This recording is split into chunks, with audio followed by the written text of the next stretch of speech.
Aí laterais nós temos o quê? Artéria renal, ó, saindo da aorta, ó, artéria renal.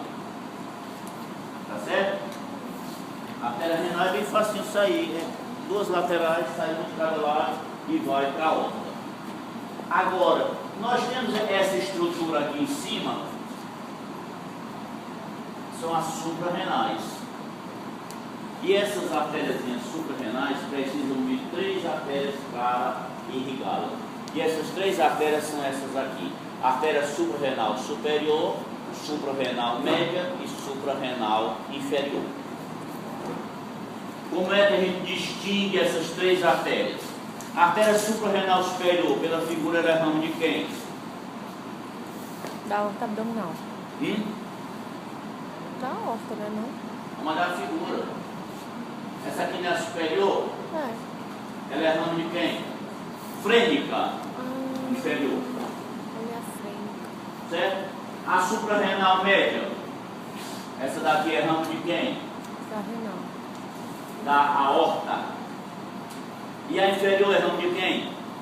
Da renal. Da renal. Então a glândula suprarrenal é uma artéria que tem, é um órgão que tem 3 artérias irrigando. A suprarrenal superior, ramo da frente inferior, a suprarrenal média, ramo da aorta, e a suprarrenal inferior, ramo da artéria renal. Ok? Pra frente. Eita, tá dando sono, não tá? Pra mim tá, não. Tô quase curto. Dessas artérias, vocês lembram da vez passada que eu falei que as gônadas estavam situadas na parede posterior do abdômen e que iam descer os homens, iam descer os testículos para o saco e as mulheres iam para a região genital. E talvez seja por causa disso que as artérias gonadais elas saem nessa altura aqui, ó. Era muito mais lógico ela sair daqui, não vai ficar aqui no saco. Sai isso daqui, um ramo desse. A da mulher vai ficar aqui na região genital, por que não sai de uma artéria aqui perto? É porque a origem das gônadas é na parede posterior do abdômen. Aí ela desceu, ela migrou naquele processo vaginal, que foi descendo no canal inguinal.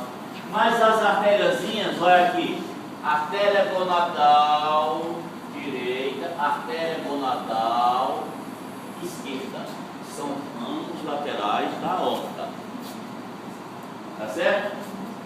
A única coisa que eu quero que vocês vejam nessa figura, que eu vou perguntar, tanto o ovário como o testículo, está aqui irrigado com uma artériazinha lá em cima. Sai lá da aorta, dos 2 lados. E o retorno venoso dessas veias gonadais, como é que é feito aí pela figura? Vamos olhar a figura. As 2 artérias saem da aorta. E as 2 veias vão para onde?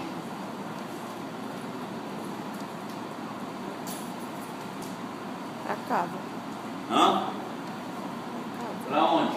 Tem um vai para um canto, outro vai para outro. E é questão de prova. Uma vai para a cava, a direita, e a outra, via renal. Me pergunta por que é desse jeito. A